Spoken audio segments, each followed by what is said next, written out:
ನಮಸ್ಕಾರ ಗುರು. ಏನ್ ಗುರು, ಇವತ್ತಿನ ಮ್ಯಾಚ್ ಒನ್ ಸೈಡೆಡ್ ಮ್ಯಾಚ್ ತರ ಆಗ್ಬಿಡ್ತಲ್ಲಮ್ಮ. ಈ ತರ ಆದ್ರೆ ಈ ಮಜಾನೇ ಇರಲ್ಲ. RCB CSK ಮ್ಯಾಚ್ ಅಂತಂದ್ರೆ ಎಂತ ಪ್ರೆಷರ್ ಮ್ಯಾಚ್ ಇರುತ್ತೆ. ಇವತ್ತಿನ ಮ್ಯಾಚ್ ನೋಡಿದ್ರೆ ಇದು ಒನ್ ಸೈಡೆಡ್ ಗೇಮ್ ತರ ಆಗೋಯ್ತು. ಒಂದು ಕಾಲದಲ್ಲಿ CSK ಟೀಮು ಎಂತಂತ ಘಟಾನ್ಘಟಿಗಳಿದ್ರು. ಇವತ್ತಿನ CSK ಟೀಮ್ ನೋಡಿದ್ರೆ ಇದ್ಯಾವ್ದೋ ಡಮ್ಮಿ ಟೀಮು ಅನ್ನೋ ತರ ಕಾಣಿಸ್ತಾ ಇದೆ. ಇದಲ್ಲ RCBಗೆ ಕಾಂಪಿಟೇಷನ್ ಕೊಡುವಂತ ಟೀಮು. ಇವಾಗ RCB ವರ್ಸಸ್ ಚೆನ್ನೈ ಮ್ಯಾಚ್ ಅಂತಂದ್ರೆ ಆ ಮಜಾನೇ ಹೋಗ್ಬಿಟ್ಟಿದೆ ಅಂತಾನೆ ಹೇಳ್ಬೇಕು. ಇವತ್ತಿನ ಮ್ಯಾಚ್ RCB ಏನೋ ಸಖತ್ತಾಗಿ ಆಡಿದ್ರು, ಬಟ್ ಆದ್ರೆ ಅವ್ರಿಗೆ ಕಾಂಪಿಟೇಷನ್ ಆಗಿ ಆಡೋಂತ CSK ಟೀಮ್ ಇತ್ತಲ್ಲ, ಅದು ಅವತ್ತಿನ ಟೀಮು, ಇವತ್ತಿನ ಟೀಮ್ ಅಲ್ಲ. ಮಜಾನೇ ಇರ್ಲಿಲ್ಲ ಟೀಮಲ್ಲಿ. ಒಂಥರ ಒನ್ ಸೈಡೆಡ್ ಗೇಮು. ಅವ್ರು ಯಾರು ಅಷ್ಟು ಏನೋ ಕಾಂಪಿಟೇಷನ್ ಕೊಡೋ ತರನೇ ಯಾರು ಆಡ್ತಾನೆ ಇಲ್ಲ.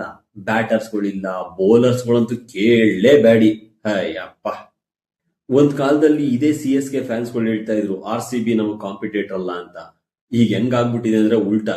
ಇವತ್ತು RCBಗೆ ಚೆನ್ನೈ ಕಾಂಪಿಟೇಟರೇ ಅಲ್ಲ ಅನ್ನೋ ತರ ಆಗ್ಬಿಟ್ಟೈತೆ. ಇಂಥ ಟೀಮ್ ವಿರುದ್ಧ ನಾವು ಎಕ್ಸ್ಪೆಕ್ಟೇಷನ್ ಯಾವ ಲೆವೆಲ್ ಇಟ್ಕೊಂಡಿದ್ದೋ ಆ ಎಕ್ಸ್ಪೆಕ್ಟೇಷನ್ ಇವತ್ತು ಇಲ್ವೇ ಇಲ್ಲ. ಯಾವ ತರ ಈಗ ಬರ್ತಾ ಬರ್ತಾ ಇಂಡಿಯಾ ಪಾಕಿಸ್ತಾನ್ ಮ್ಯಾಚ್ ಯಾವ ತರ ಆಗ್ತಾ ಇದೆ ಒನ್ ಸೈಡೆಡ್ ಗೇಮ್ ತರ, same RCB versus CSK match ಕೂಡ ಒನ್ ಸೈಡೆಡ್ ಗೇಮೇ ಆಗ್ತಾ ಇದೆ. ಇವತ್ತು CSK ಕಾಂಪಿಟೇಟರೇ ಅಲ್ಲ, IPLಗೆ ಕಾಂಪಿಟೇಟರ್ ಅಲ್ಲ ಅಂತಾನೆ ಹೇಳ್ಬೇಕು. ಆ ತರ ಆಡ್ತಾ ಇದೆ. ಒಂದು ಕಾಲದಲ್ಲಿ CSK ಟಾಪ್ ಅಲ್ಲಿ ಇರ್ತಾ ಇತ್ತು ಪಾಯಿಂಟ್ಸ್ ಟೇಬಲ್ ಅಲ್ಲಿ, RCB ಪಾಯಿಂಟ್ಸ್ ಟೇಬಲ್ ಅಲ್ಲಿ ಕೆಳಗಿರ್ತಾ ಇತ್ತು, ಅಂದ್ರೆ 10ನೇ ಸ್ಥಾನದಲ್ಲಿ. ಇವತ್ತು ಉಲ್ಟಾ ಆಗ್ಬಿಟ್ಟಿದೆ. CSK 10ನೇ ಪ್ಲೇಸ್ ಅಲ್ಲಿ ಇದೆ, RCB ಟಾಪ್ ಅಲ್ಲಿ ಇದೆ. ಇದಲ್ವಾ ಕರ್ಮ ಅಂದ್ರೆ? ಇವತ್ತಿನ ಮ್ಯಾಚ್ ಅಲ್ಲಿ RCB ಬ್ಯಾಟಿಂಗ್ ಬಗ್ಗೆ ಮಾತಾಡೋದಕ್ಕೆ ಪದಗಳೇ ಇಲ್ಲ ಅಂತ ಹೇಳ್ಬೇಕು. ಯಾಕಂದ್ರೆ ಸ್ಟಾರ್ಟಿಂಗ್ 3 ಓವರ್ ಅಲ್ಲಿ 17 ರನ್ ಹೊಡೆದಿದ್ರು. ಏನ್ ಗುರು ಈ ತರ ಆಡ್ತಾವ್ರೆ? ಈ ತರ ಆಡಿದ್ರೆ ಜಾಸ್ತಿ ರನ್ನ ಹೊಡೆಯೋದಿಲ್ಲ ಇವರು. ಇವತ್ತೇನೋ ಮ್ಯಾಕ್ಸಿಮಮ್ ಒಂದು 160 ಒಳಗೆ 180 ಒಳಗೆ ಆಡ್ತಾರೆ ಅಂತ ಅನ್ಕೊಂಡ್ರೆ, ಆಮೇಲೆ ಶುರು ಮಾಡಿದ್ರು ನೋಡಿ, ಕೊಹ್ಲಿ ಶುರು ಮಾಡಿದ್ರು, ಔಟ್ ಆಗಿ ಹೋಗ್ಬಿಟ್ರು. ಬಟ್ ಆದ್ರೆ ಅದನ್ನ ಮುಂದುವರ್ಸ್ಕೊಂಡು ಹೋಗಿದ್ದು ಸಾಲ್ಟ್ ಫಾರ್ಮ್ ಅಲ್ಲಿ ಇಲ್ಲ ಅಂತ ಇದ್ರು. ಇವತ್ತು ಸ್ಲೋ ಸ್ಟಾರ್ಟ್ ಮಾಡಿದ್ರು ಸಾಲ್ಟ್, ಒಳ್ಳೆ ಗೇಮ್ ನ ತಗೊಂಡೋದ್ರು. ಇವ್ರು ಹೋಗ್ತಾ ಇದ್ದಂಗೆ ಪಡಿಕಲ್ ಏನ್ ಅಂತ ಅದ್ಭುತವಾಗಿ ಆಡಿದ್ರು. ಅವರು ಬಾಲ್ ಟು ಬಾಲ್ ಆಡ್ತಾ ಇದ್ರು ಗುರು. 10 ಬಾಲ್ಗೆ 12 ರನ್ನು 13 ರನ್ನು ಅಂತ. ಆಮೇಲೆ ಶುರು ಮಾಡಿದ್ರು ನೋಡಿ. ಪಡಿಕಲ್ ಹೋದ್ರು. ಪಡಿಕಲ್ ಆದ್ಮೇಲೆ ಬಂದಿದ್ದು ಕ್ಯಾಪ್ಟನ್ ರಜತ್ ಪತ್ತಿದಾರು ಅಷ್ಟೇ. ಏನ್ ಅಸಾಲ್ಟ್ ಆಗಿ 6 ಹೊಡಿತಾನ ಗುರು. ಅಯ್ಯಪ್ಪ, ಯಾರ ಬಗ್ಗೆ ಮಾತಾಡೋಣ, ಯಾರ ಬಗ್ಗೆ ಬಿಡೋಣ? ಆಮೇಲೆ ಬಂದ ಬ್ಯಾಟಿಂಗ್ ದೈತ್ಯ ಡೆವಿಲ್ಲೇ ಅವನು. ಅಪ್ಪ, ಏನ್ ಗುರು, ಎಲ್ಲಿ ಹಾಕಿದ್ರು ಹೊಡಿತಾನೆ. ಇವನ್ನ ಟೀಮ್ ಡೇವಿಡ್ ಅಂತ ಇಡಬಾರ್ದಿತ್ತು, ಡೇವಿಡ್ ಅಂತ ಹೆಸರಿಡ್ಬೇಕಿತ್ತು. ಎಲ್ಲಿ ಹಾಕಿದ್ರು 6 ಹೊಡಿತಾನೆ. ಏನ್ ಗುರು, ಸ್ಟೇಡಿಯಂ ಬಿಟ್ಟು ಹೊರಗೆ ಹೊಡಿತಾನಲ್ಲ ಗುರು. ಏನ್ ಶಕ್ತಿಗೆ ಏನ್ ಹೇಳ್ಬೇಕು. ಲಾಸ್ಟ್ ಇಯರ್ ಇದೇ ಸಿಚುವೇಶನ್ ಅಲ್ಲಿ ಶಫರ್ಡ್ ಆಡಿದ್ದ, ರೊಮಾರಿಯೋ ಶಫರ್ಡ್. ಇವತ್ತು ಉಲ್ಟಾ, ಇವನು ಡೆವಿಲ್ ಅಂತೀನಿ, ಟೀಮ್ ಡೇವಿಡ್ ಆಡಿದ್ದಾನೆ. ಏನ್ ಗುರು ಇವ್ರು ಬ್ಯಾಟಿಂಗ್ ನೋಡ್ತಾ ಇದ್ರೆ ಅಪ್ಪ. ಇವತ್ತು RCB ಟೀಮ್ ಹೆಂಗಿದೆ ಅಂತಂದ್ರೆ, ಫಿನಿಷರ್ಗಳು 3-4 ಜನ ಇದ್ದಾರೆ, ಒಬ್ಬ ಹೊಡಿತಾನೆ ನೋಡಿ. ಇದುವರೆಗೂ ಶಫರ್ಡ್ ಬ್ಯಾಟಿಂಗ್ಗೆ ಬಂದಿಲ್ಲ 2 ಮ್ಯಾಚ್ ಅಲ್ಲಿ, ಇವರೇ ಮುಗಿಸ್ತಾವ್ರೆ. ಇನ್ ಆಯಪ್ಪ ಬಂದ್ರೆ ಆಯಪ್ಪ ಹೊಡೆಯೋದು ಗೊತ್ತಲ್ಲ, 6ಗಳನ್ನ ನೋಡೇ ಇದೀವಿ. ಅವಕಾಶ ಸಿಕ್ಕಿದ್ರೆ ಮಾತ್ರ ಎಲ್ಲ ಘಾತಕರೇ ಇರೋದು ಬ್ಯಾಟಿಂಗ್ ಅಲ್ಲಿ RCBಲಿ. ಎಂತ ವರ್ಲ್ಡ್ ಕ್ಲಾಸ್ ಬೌಲರ್ ಆಗಲಿ, ಥರ್ಡ್ ಕ್ಲಾಸ್ ಬೌಲರ್ಗಳಾಗಲಿ, ಎಲ್ಲವನ್ಗೂ ವಂಚದೆ ಅಂತ ಬ್ಯಾಟ್ಸ್ಮನ್ಗಳನ್ನ ಪಿಕ್ ಮಾಡಿದ್ದಾರೆ ಈ ಸತಿ RCB. ಅದಕ್ಕೇನೆ ನಾವು ಲಾಸ್ಟ್ ಟೈಮ್ ಚಾಂಪಿಯನ್ ಆಗಿದ್ದು. ಈ ಸತಿನೂ ಅದಕ್ಕೆ ಚಾಂಪಿಯನ್ ಆಟನ ಆಡ್ತಾ ಇರೋದು ನಾವು. ಇವತ್ತು RCB ಬ್ಯಾಟಿಂಗ್ ಅಲ್ಲಿ ನೋಡೋದಾದ್ರೆ ಬೌಂಡ್ರಿನೇ ಕಮ್ಮಿ, 6ಗಳೇ ಜಾಸ್ತಿ. 19 6 ಹೊಡೆದವ್ರು ಗುರು. ಅಸಾಲ್ಟ್ ಆಗಿ ಹೊಡಿತಾವನ. ಅಯ್ಯಪ್ಪ ಬಂದ ಡೇವಿಲ್ 8 6 ಹೊಡೆದ. ಇನ್ ಪತ್ತೇದಾರ್ 5 6 ಹೊಡೆದ. ಇನ್ ಪಡಿಕಲ್ 1 3-4 ಹೊಡೆದ.